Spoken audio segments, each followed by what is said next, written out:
Hello everyone, welcome to English classes UP board students. आज हम इस वीडियो में क्लास 9th की पोयम रोड नॉट टेकन के स्टेंजा क्वेश्चन आंसर्स को सॉल्व करेंगे। क्लास 9th के स्टूडेंट्स के लिए ये वर्क नया है क्योंकि 8th क्लास में इस तरह से क्वेश्चन पुट अप नहीं किए जाते थे। तो स्टूडेंट्स, आपको आज ध्यान से इसे समझना होगा कि किस तरह से हम पोयम के स्टेंजा से क्वेश्चन के आंसर सिलेक्ट करते हैं।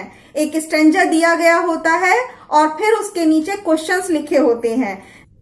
आंसर हम दो तरीके से दे सकते हैं, या तो हम पोयम की लिखी हुई लाइन को ही सेम उसमें लिख देते हैं और कभी कभी थोड़ा सा चेंज करके हमें अपने आंसर को लिखना पड़ता है। तो आइए समझते हैं कि किस तरह से हमें इन क्वेश्चंस को सॉल्व करना है। Read the following extract. Extract means निम्नलिखित पंक्तियां, जो ये लाइंस उस कविता से ली गई हैं। Read the following extract, in lines को पढ़िए and answer the following questions, और नीचे दिए गए क्वेश्चंस का आंसर दीजिए। यहाँ अभी आपके स्क्रीन पर केवल स्टेंजा की लाइंस लिखी हैं जो शुरू होती हैं टू रोड से और अंडर ग्रोथ इसका लास्ट वर्ड है। इन दोनों शब्दों को ध्यान से पढ़ लीजिए क्योंकि आगे काम करने से पहले इन्हें हमें इस प्रकार से लिखना होता है। अब यहाँ स्क्रीन पर आप देखिए, सबसे ऊपर वही शब्द लिखे हैं, टू रोड्स, उसके बाद डॉट डॉट लगाकर लास्ट वाला वर्ड लिखा है अंडर ग्रोथ। ये बताता है कि हम इस स्टेंजा के क्वेश्चन आंसर लिख रहे हैं। इसके बाद क्वेश्चन नंबर 1 लिखा है, write the name of the poem and the name of the poet. कविता का नाम लिखिए और इस कविता के पोएट का नाम लिखिए। आंसर है, the name of the poem is the road not taken. इस कविता का नाम है the road not taken and the name of the poet is, और कवि का नाम है रॉबर्ट फ्रॉस्ट। ये आंसर आपको कविता में लिखा हुआ नहीं मिलेगा बच्चों। इसे जब आप कविता पढ़ते हैं, उसका हिंदी अनुवाद समझते हैं, तभी के तभी आपको इसे लर्न कर लेना चाहिए। क्वेश्चन नंबर 2 है, why is the poet feeling sorry. कवि अफसोस महसूस क्यों कर रहे हैं। अब आप इसे दिए गए स्टेंजा की लाइन से समझिए।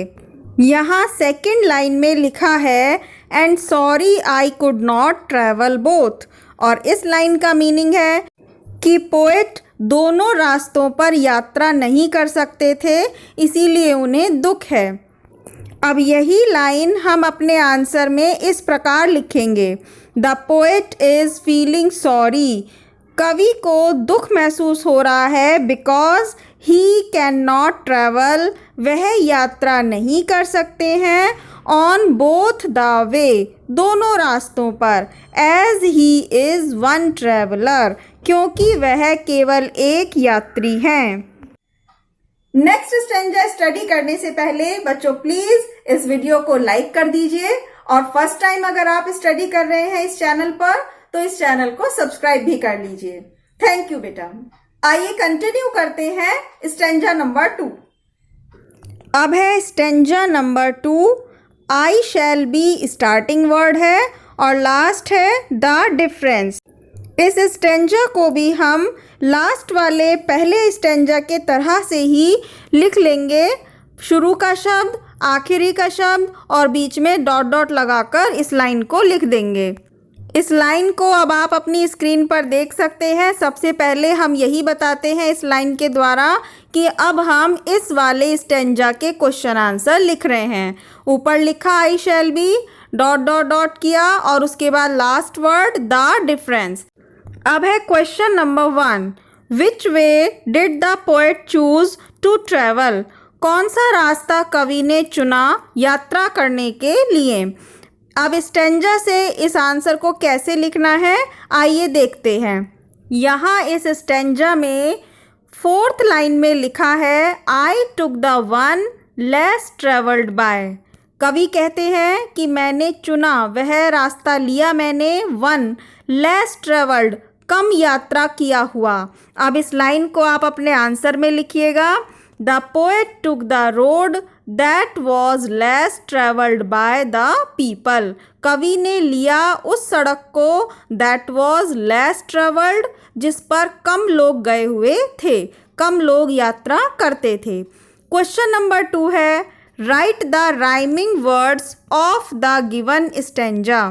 दिए गए स्टेंजा में से राइमिंग वर्ड्स आपको लिखने हैं। राइमिंग वर्ड्स का मीनिंग है जो शब्द लाइन के एंड में दूसरी लाइन से लय मिलाकर गाए जाते हुए बोले जाते हैं। मीन्स कि दोनों शब्दों का उच्चारण एक जैसा रहता है।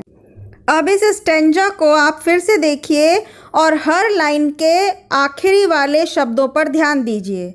सबसे पहले है साय, SIGH। साय की लय मिलती है आई से नीचे तीसरी लाइन में।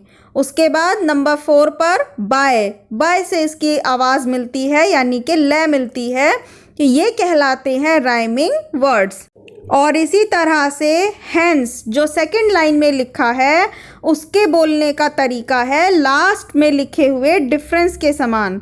तो sigh rhymes with I and by और हैंस राइम्स विद डिफरेंस। इस तरह से अब आप ये आंसर लिख देंगे।